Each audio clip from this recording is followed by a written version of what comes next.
A Federal Reserve chairman spent his first 6 weeks in office attempting to outhawk every inflation fighter this institution has seen in a generation. So why is gold trading above $450 an ounce right now? And why did silver push through $60 not once but twice inside the same 8-day stretch when he was being most explicit about his intentions? One of these two narratives is wrong. Stay with me, because before this video ends, you will know precisely which one it is. There's a pattern that runs through the entire recorded history of money, a recurring tendency to believe that the people managing a currency hold more power than the metal itself.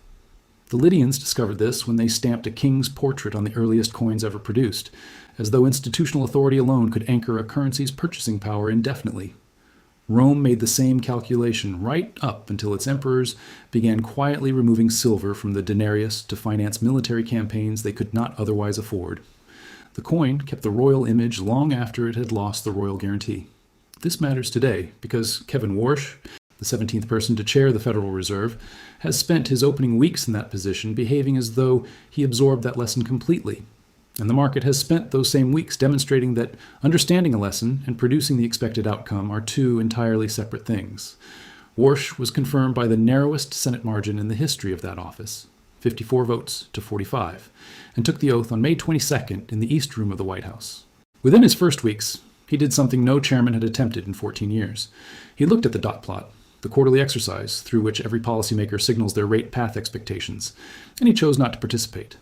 All 18 of his colleagues submitted their projections. 9 anticipated at least one additional rate increase before year-end. 8 expected no movement. 1 projected a cut. Warsh filed nothing, which communicates its own message through the oldest available device, deliberate silence. He then took the written policy statement that traders have analyzed with almost religious intensity for 15 years and reduced it to 130 words. The recent past need not be prologue, he told the room, a phrase that reads either as a caution or a warning depending entirely on which side of a leveraged position you happen to occupy. For 15 years, the Federal Reserve functioned as something resembling a navigational beacon. You could not always agree with its direction, but its location was never in doubt. Warsh extinguished that beacon deliberately, and a market operating without that reference point does not become more stable in its absence. It becomes significantly more reactive to every piece of information that arrives, because there is no longer any advanced signal about what is approaching. That is not a figure of speech. That is the precise mechanism visible in gold and silver pricing right now, and it explains the behavior of this rally more accurately than any single headline. Go back 3 weeks, and gold was declining sharply toward $3,900, finishing its worst quarter since 2013, because the market had accepted Warsh's framing at face value. A more aggressive chairman, higher rates sustained for longer, and higher real yields, which happen to be gold's most persistent historical adversary, since gold generates no income whatsoever. When the alternative carries a meaningful real return, the case for holding a non-yielding metal weakens considerably. That is not interpretation. That is the underlying arithmetic. Silver rides that same arithmetic with considerably more volatility attached. Then came the ECB forum in Portugal on July 1st, where Warsh appeared alongside Christine Lagarde and Andrew Bailey, and was asked directly whether the artificial intelligence investment wave moving through this economy might itself prove to be inflationary.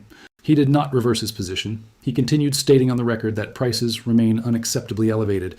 But when that specific question arrived, his response lacked the certainty that had defined his June debut. I am not prepared to make that determination now, he said.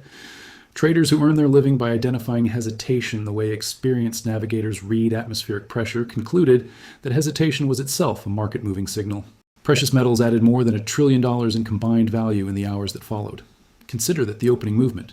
It was meaningful, but it was also only the beginning. 3 days later, before New York markets opened, the Labor Department published its June employment report. It did not simply disappoint, it fell apart. The economy generated 57,000 jobs against consensus forecasts positioned comfortably above 110,000.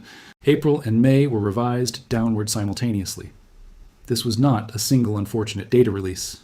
This was 3 consecutive months of an employment market quietly losing ground beneath a headline unemployment rate that paradoxically moved down to 4.2%, an inconsistency the Federal Reserve itself has not reached internal agreement on how to interpret. The transmission mechanism connecting a jobs number to precious metals pricing is worth explaining precisely, because it is the engine driving everything that followed. A softening labor market reduces the justification for additional rate increases. Reduced rate increase pressure means real yields stop climbing and may begin retreating.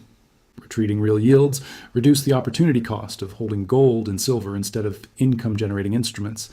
Capital rotates back into metals with the mechanical reliability of water-finding equilibrium. Within hours of that report, the probability the CME's FedWatch tool assigned to a July rate increase fell to roughly 1 in 4, down from 1 in 3 the previous week. September hike odds moved from better than 2 in 3 to something approximating a coin flip. That represents a complete recalibration of market expectations from a single data release, compounding directly on top of a chairman who had already introduced uncertainty 3 days earlier in Portugal. The dollar declined alongside these adjustments, a third simultaneous catalyst pulling in the same direction, since a weakening dollar reduces the cost of both metals for every buyer, transacting in currencies other than the dollar, which describes a substantial portion of where actual physical demand originates.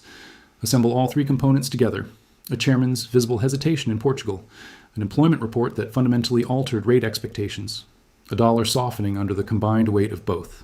Three distinct catalysts arriving inside a single 8-day window, landing on a market that had already been compressed to its worst quarterly performance in more than a decade.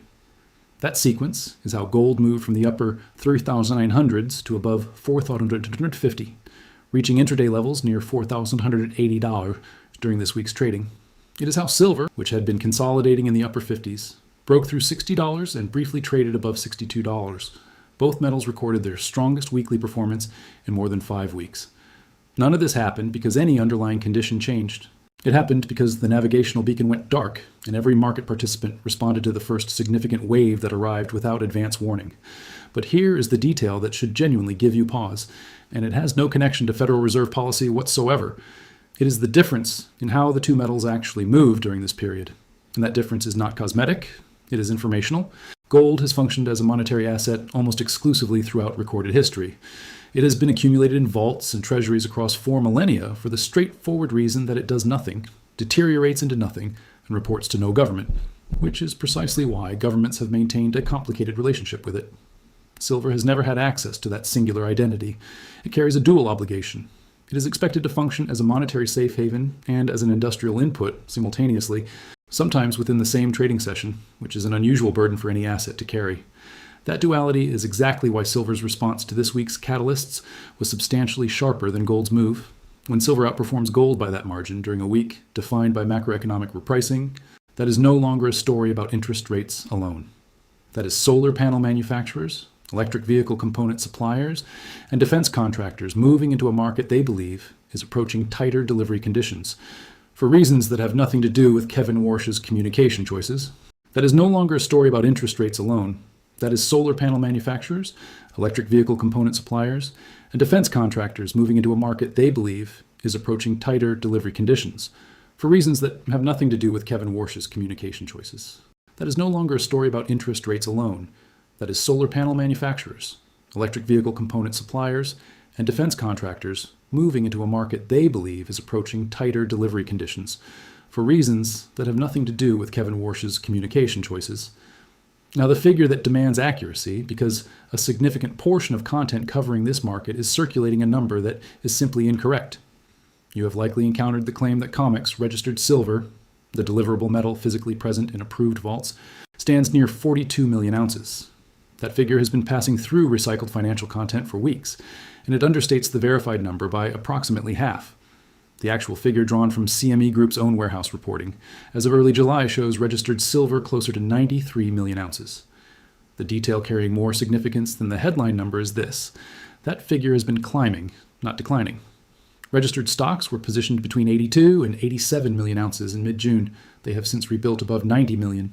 The distinction between registered and eligible silver is one that most coverage in this space either misunderstands or reverses entirely, so precision here is essential. Registered silver sits in a COMEX-approved vault already carrying a formal warrant, meaning it can be delivered against an outstanding futures contract immediately without any additional documentation. Eligible silver occupies the identical facility and meets the identical purity specification, but has not yet been warranted, meaning it cannot move against a delivery notice until the owner completes that additional step. Total COMEX holdings, registered and eligible combined, currently sit above 320 million ounces. When registered inventory rises the way it has recently, while total inventory holds relatively steady, it indicates that metal is being actively converted from eligible into registered status. Holders of that silver are making a deliberate decision to increase the portion of their inventory that is immediately deliverable precisely as price was working through the jobs report reaction. That is not the behavior pattern of a market expecting conditions to deteriorate. That is the behavior of a market where holders believe meaningful near-term demand is worth being positioned for. The coverage ratio deserves the complete picture rather than only the part that reads favorably. July silver futures open interest currently sits near 53,000 to 55,000 contracts, which at 5,000 ounces per contract translates to roughly 270 million ounces of notional paper exposure against 93 million ounces of registered deliverable supply. That produces a coverage ratio in the range of 30 to 34%. In direct terms, for every ounce available for immediate physical delivery, there are better than 3 ounces of outstanding paper positioning. The overwhelming majority of that open interest will roll forward or settle for cash, as futures markets characteristically do. Very few long positions actually proceed to physical delivery. A thin coverage ratio by itself is not confirmation of an imminent crisis. It is a measure of reduced margin for error in a system that has been operating with thinner buffers than it carried in previous years. The approximately 13 million ounces that exited silver ETF holdings between mid-May and mid-June reflects opportunistic profit, taking near elevated prices rather than any structural breakdown in physical demand. Liquidating a position because it has generated returns is categorically different from liquidating because the fundamental picture has deteriorated. Treating those two motivations as interchangeable is how financial commentary manages to be technically accurate while being functionally misleading, which brings the analysis to the structural deficit that has continued running without interruption throughout every sentiment, driven price movement in either direction. This is the 6th consecutive year in which total global silver demand has exceeded mine production. The projected supply shortfall for the current year alone sits near 46 million ounces, building on a multi-year drawdown that has already removed hundreds of millions of ounces from above-ground stockpiles accumulated across previous decades. That deficit is not closing because of a single employment report or a chairman moderating his tone at a conference in Portugal. The demand driving it originates from solar panel production, where silver content per panel has actually increased rather than decreased, as higher efficiency cell architectures require more silver per unit of output rather than less. It originates from electric vehicle manufacturing. It originates from the silver embedded in connectors and thermal systems inside the data center infrastructure, supporting the artificial intelligence build-out currently underway across this economy. None of those procurement decisions are scheduled around Federal Reserve meeting calendars, and the supply response to elevated prices is structurally limited in a way that most commodity markets are not. Approximately 70% of global silver production arrives as a secondary output of operations, mining other metals: copper, gold, lead, zinc. Even if silver prices increased substantially overnight, the majority of producers cannot redirect towards silver extraction because silver is not their primary target. It is the material recovered alongside something else, which makes the supply side of this market nearly inelastic to price signals, regardless of how clearly those signals present themselves.